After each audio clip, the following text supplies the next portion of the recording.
আসসালামু আলাইকুম।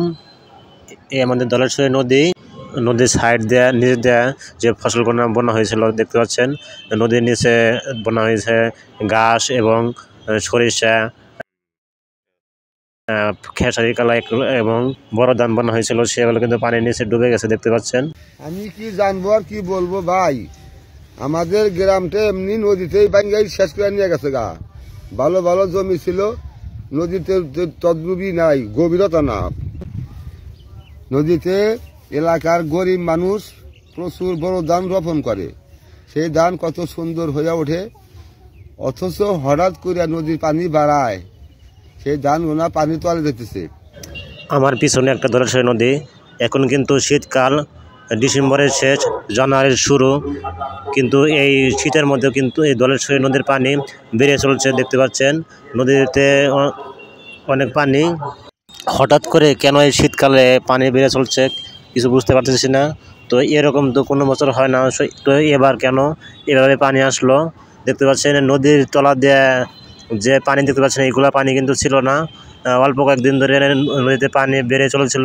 বেড়ে দেখেন এই নিচ দিয়ে ধান বোনা হয়েছিল, বড় ধান, এবং সাইড দিয়ে ঘাস এবং খেসারির কালে অনেক ফসলের জমি। এখানে পুরা নদী দিয়ে কিন্তু ফসল ছিল, সবগুলো পানির নিচে চলে গেছে। তো এই হচ্ছে আমাদের নদী এলাকার মানুষের অবস্থা। তাদের জমি সব নদীতে, নদীর গর্ভে চলে গেছে।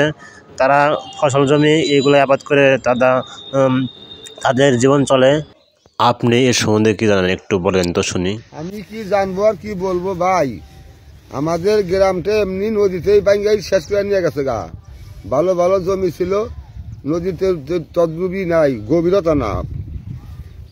নদীতে এলাকার গরিব মানুষ প্রচুর বড় ধান রোপণ করে, সেই ধান কত সুন্দর হয়ে ওঠে, অথচ হঠাৎ করে নদীর পানি বাড়ায়, সেই ধান ওনা পানি তলে যেতেছে, পয়সা গেতেছে। যদি এই ধান নষ্ট হয়ে যায়, অনেক গরিব মানুষ হার্ট ফেল করে মারাও যাইতে পারে।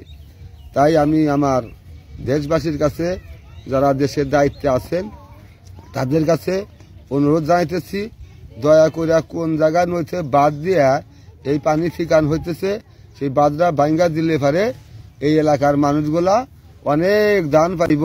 তারা এই ধানের আবাদ কইরাই বাঁচে, তাদের নিজস্ব কোনো সম্পত্তি নাই। গরিব মানুষ, তারা ধান বুনছিল, ধান খুব ভালো হয়েছিল, ধানগুলো তোলা দেখতেছে। এমনকি সাইড দিয়া গরুর ঘাস রোপণ করা হয়েছিল।